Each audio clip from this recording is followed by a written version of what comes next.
አሰልጣኝ ያሬድ ከአራት ተከታታይ ጨዋታ በኋላ ወደ ድል ተመልሳችኋል። እጅግ ወሳኝ የሆነ ድል ነው ያገኛችሁት።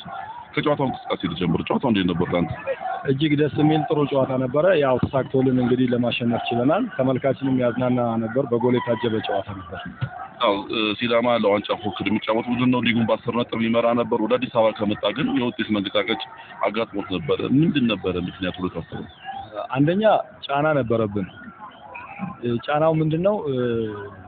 የጌሞቹ ቀኖች ተደራረቡ ነበሩ። እኛ የነበሩ በየአራት ቀን ልዩነት ጌሞች ነበሩና ከኛ ጋር ደግሞ የሚጫወቱ ቲሞች 6 እና 7 ቀን እያረፉ ነበር የሚያገኙት። አንደኛው እሱ ጫና ነው። ሁለተኛ ልጆቹ ያው በመሃል ላይ አንድ ሁለት ጨዋታ ሉዝ ሲያደርጉ ፍራስትሬሽን ነበር በውስጣቸውና ያም አንዱ ጫና ነበረ።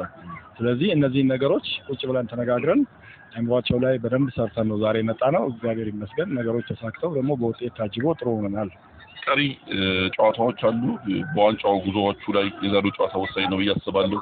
ስለ ቀሪ ጨዋታዎች ምን ታስባለህ? በዋንጫው ጉዞ ላይ እንግዲህ ስለ ቀሪ ጨዋታዎች እንደዚሁ እንደዛሬው በየቀኑ የሚቀጥሙን ከፊሌቶቻችን ያሉትን ጌሞች እያሸነፍን መጓዝ የግድ ይለናል። ይሄ ደግሞ የቤት ስራችንም ስለሆነ ጠንክረን እነዚህ ነገሮች ሰርተን የበለጠ ጠንክረን መቅረብ ይጠበቅብናል ብዬ አስባለሁ። የሊጉ ከፍተኛ ጎል አስቆጣሪ የቡናችሁ ወሳኝ አጥቂ አቤል ያለው ጉዳት አጋጥሞት ለተሻለ ሕክምና ወደ ሆስፒታል ሄዷል። ስለሱ የሰማው ያወቀው ነገር እስካሁን መረጃ የለኝም። ያው ከሜዳ ስላልወጣው ምን ላይ እንዳለ አላወኩም። አሁን ከዚህ በኋላ ነው እንግዲህ ወደ ቤት ሲሄድ የምሰማው። ቀጣይ ገልጻልኛል።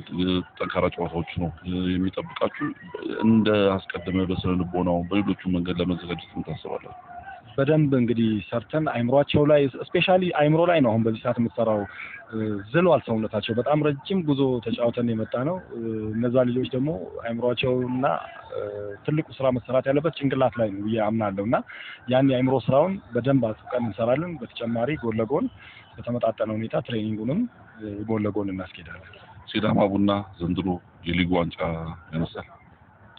የእግዚአብሔር ፍቃድ ከሆነ እናነሳለን። አመሰግናለሁ። እኔም አመሰግናለሁ።